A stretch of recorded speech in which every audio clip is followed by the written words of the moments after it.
got on the island, Armin and Betty Descharnes were the winter keepers. And they brought us on, and the first night we were here, getting ready for the October tour, he showed me everything on a Friday night, and they were leaving on a Saturday morning because another storm was brewing up. But originally they planned to stay for 3 days. Yeah, yeah.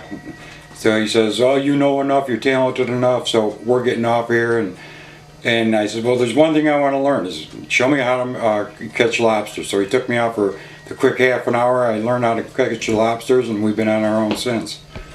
So then we had a great time, great month, and a week before the storm actually hit, the perfect storm, Ann saw it brewing.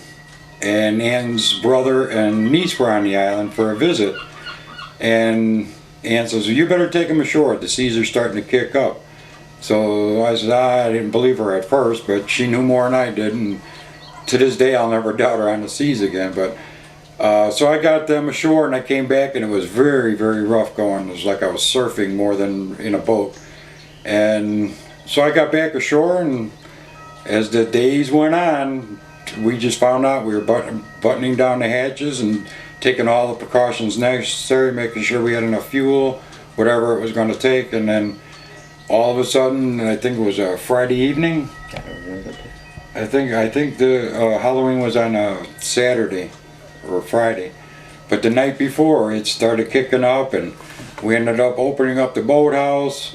And I brought our little skiff all the way up, finally all the way up to the heliport, because the waves are just coming up and wrapping around the boathouse to the stone house. And then I was videotaping the boathouse, and I got that on a tape where a wave come and took it down. And then we did lose our power, and Ann and I were sitting here just having lunch, and we lost our power. And I said, "Well, I'm going to go over to the whistle house and start the generator."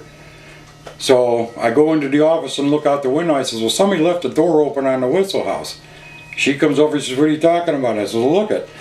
Here, to further ado, we kept on looking. I started walking down there. Well, a wave come and took the whole backside of the whistle house down.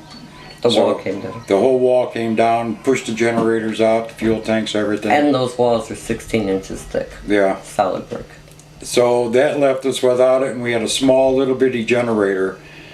And the principal keeper's house wasn't even gleaming in anybody's eye at the time, so I bolted down the generator next door, ran a couple cords over here for some kind of power for some lights and stuff like that. And so as the night as it kept on going, the night was approaching, and I started to panic a little bit, and Ann was calming me down. I said, "Well, we got to have some kind of electricity out here." I says, and the South Tower wasn't going because their generator failed. So with our radios, we contacted John Bennett and John Bennett then in turn called Armin, got all these directions, and they gave me the directions how to start that generator in the South Tower by hand, like I crank it until it got going. So that night, Ann was very mad at me because I wanted to get up there and the waves were crashing around the bottom base of the tower. Well, I had to run up their ramp, unlock the door, and then get in just to get access to this generator. So I paced them. I said, "Okay, I'm going to do it." So I ran up the ramp, unlocked the door, and shut the door and got in. Hand cranked the generator.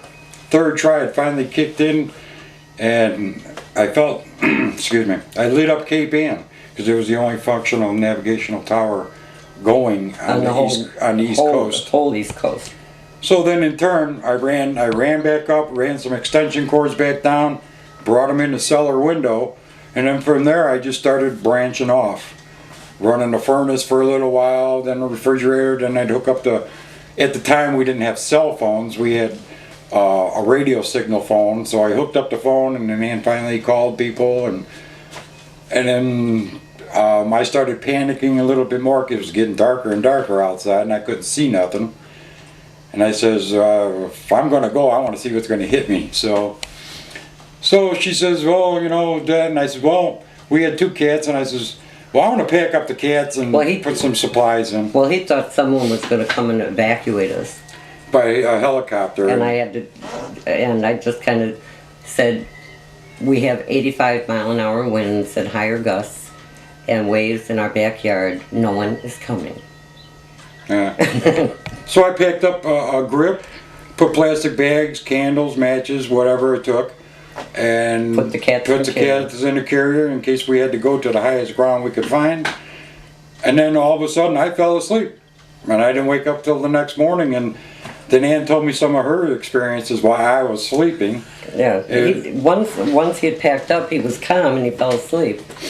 And I was getting a little bit nervous because I could see the waves in the backyard. I could see waves in the front yard. And when we first got on, I had asked, do you ever have water up near the house? And they said, no, it had never happened. So I thought maybe that wasn't a good sign. So because we had limited use of the marine radio, I didn't want to squander it. But about 10:30 that night, I did call the Gloucester Coast Guard, or Aunt Boston, I think. Aunt Boston is aides to navigation team, and said, apparently very calmly, because Ned Cameron has it on tape, saying, this is Thacher Island. We have waves in the backyard. Is there cause for concern? Over. And the Coast Guard said, affirmative, Thacher Island. Do you need to evacuate? And I said, is that doable given 85-mile-an-hour winds and the size of these waves? And she said negative, and then I said, well, what the hell am I talking to you for?